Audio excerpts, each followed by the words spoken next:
Welcome to Vanathi's kitchen. வாங்க இன்னைக்கு ஒரு சூப்பரான ஒரு பூண்டு காரக்குழம்பு செஞ்சு காட்டுறேன்.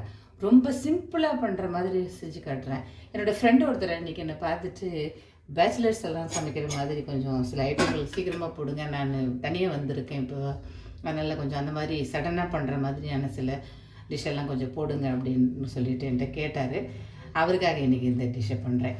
அதாவது வந்து பூண்டு வந்து 2 பூண்டு வந்து முழுசாக உரித்து வச்சுருக்கேன். நீங்கள் எவ்வளோ பூண்டு தேவையோ நீங்கள் எடுத்துக்கோங்க. அது இதை நான் பண்ணுறது ஒரு கிட்டத்தட்ட ஒரு 4 பேர் 5 பேர் சாப்பிட்லாம். இது பேஸ்ட் மாதிரி தான் இருக்கும், ரொம்ப திக்காக பண்ணுவோம் இந்த குழம்பு. பூண்டு 2 பூண்டு, 3 வெங்காயம் கட் பண்ணி வச்சுருக்கேன், ஒரு பிடி கருவேப்பிலை, 3 தக்காளி, புளியை வந்து இந்த மாதிரி ஊற போட்டு வச்சுருக்கேன். இது எல்லாத்தையும் மிக்ஸி ஜாரில் போட்டு அப்படியே அரைச்சி விடணும். முதல்ல அரைச்சிட்டு வந்து காட்டுறேன். அரைச்சிட்டு வந்துட்டேன் இருக்கேன். தேவையான அளவுக்கு எண்ணெய் விட்டுக்கிறேன். எண்ணெய் காஞ்சிச்சு, கடுகு போட்டுட்டு கொஞ்சம் போல் வெந்தயம் போட்டுக்கிறேன். கருவேப்பிலையெல்லாம் நம்ம ஆல்ரெடி போட்டுட்டோம், அதனால் அதெல்லாம் எதுவுமே தேவையில்லை. கடுகு பொரிஞ்சிச்சு. இப்போ அரைச்சி வச்சு இந்த விழுதுதெல்லாம் சேர்த்துடுறோம். எல்லாம் வதங்கிடுச்சு. இப்போ தேவையான மிளகாய் பொடி போட்டுப்போம்.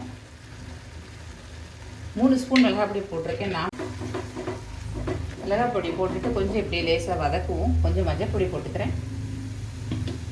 குழம்புக்கு தேவையான உப்பு சேர்த்துக்கலாம். கொஞ்சம் நேரம் அப்படியே வந்து வதங்கட்டும். வதங்கினதுக்கப்புறமா தண்ணி கொஞ்சம் போல் தண்ணி விடலாம். இன்னும் கொஞ்சம் தண்ணி விடுறேன், அவ்வளோதான். இதுக்கு மேலெல்லாம் தண்ணி தேவையில்லை.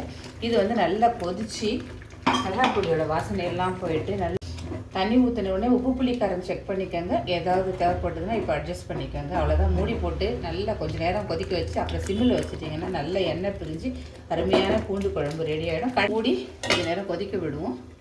ஒருத்தர் சாப்பிட்றதுக்கு ஒரு ஸ்பூன் குழம்பு போதும்.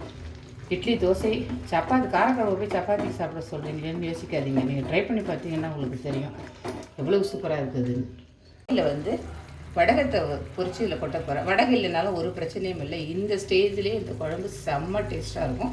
வடகு இல்லைலாம் வருத்தமே பட வேண்டாம். இதோடு நிப்பாட்டிட்டு இப்படியே சாப்பிடுங்க. என்கிட்ட இருக்குது, அதை போட இருக்கிறவங்க அதை போட்டு சாப்பிட்டு பாருங்க, அது இன்னும் சூப்பர் டேஸ்ட் கொடுக்கும். அதுக்காக மட்டும்தான் அதை போடும். வடகத்தை இந்த மாதிரி பொரிச்சு குழம்புல கொட்டி விடுங்க. அவ்வளோதான், முடிஞ்சிருச்சு. சூப்பரான பூண்டு காரக்குழம்பு செம்மையாக இருக்கும். சூடான சாதம் ஒரு அப்பளம் வச்சுட்டு சாப்பிடுங்க, எக்ஸலண்ட்டாக இருக்கும். ட்ரை பண்ணி பாருங்கள். பேச்சுலர்ஸ் எல்லாம் ரொம்ப ஈஸியாக பண்ணலாம், ரொம்ப சிரமமே இல்லை. எல்லாத்தையும் கட் பண்ணிவிட்டு அரைச்சிட்டு தாளிக்க வேண்டியது, அது ஒன்றுமே வேலை இல்லை.